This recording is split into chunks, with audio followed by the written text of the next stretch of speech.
வணக்கம். சுதந்திரம் பண்பட்டதாயிருந்த பழம் பாரதம் இடைக்காலத்தில் பாழ்பட்டு கிடந்தது. வற்றாத செல்வ வளங்கள் வற்றி கிடந்தன. இன்பம் தந்து வந்த இணையற்ற இலக்கியவானம் இருண்டு போயின. நாட்டின் வளங்கள் எல்லாம் பாழாய் போனது. ஆங்கில படுபாவிகளால் அவை பாழாக்கப்பட்டது. நாட்டு மக்கள் நிலை இழந்து கலை இழந்து நாட்டையும் மொழியையும் மறந்து நலிந்து மெலிந்தனர்.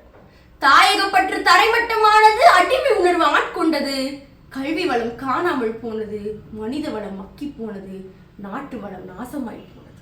வந்தாரை வாழ வைத்து விட்டு அவன் வாயிலில் நின்றே வாழ்க்கை பிச்சை கேட்டான் வள்ளலேந்தியன். தந்தவர்கள் நாமோ தரித்திரம் பாடிக்கொண்டிருந்தோம். ஆனால் வந்தவனோ தந்திரமாய் சொந்தமாக்கி கொண்டானே இந்த மண்ணை. 60 கோடி கரங்களும் உருவது தெரியாமல் வருவது வரட்டும் என வேடிக்கைதான் பார்த்தனர். தட்டி கேட்டவனுக்கு தண்டனை உறுதியானது. முட்டி மோதியவனுக்கு முடிவுரை இறுதியானது.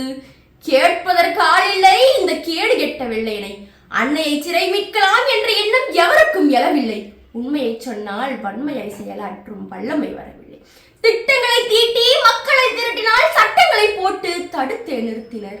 திலகர் உள்ளிட்டோர் தீவிரவாதம் தேர்ந்தெடுக்க மகாத்மாவோ மெதுவாய் மிதவாதம் மேற்கொண்டார். வெடித்தது புரட்சி. நாடெங்கும் கிளர்ச்சி. வெள்ளையனுக்கோ பெருமிரட்சி. நாட்கள் கடந்தன. நியாயம் கேட்கலாம் என 4 பேர் எண்ணினர். வீதிக்கு வந்து வீரநடை போட்டனர். கொடிகளை ஏந்தி கோஷம் போட்டனர். வேறு வழி அறியா வெள்ளையன் ஒரு வழிக்கு வந்தான். விடுதலை தந்தான். அன்றைய தினம் ஆகஸ்ட் 15. அது இன்றைய தினம்.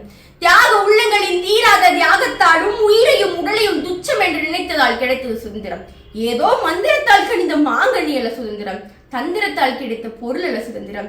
செக்கிழுத்து பெற்றதை சிறைப்பட்டு பெற்றதை பேணி காப்போம் பத்திரமாய். வாழ்க பாரதம், வாழ்க தமிழ். நன்றி. அனைவருக்கும் சுதந்திர தின நல்வாழ்த்துக்கள்.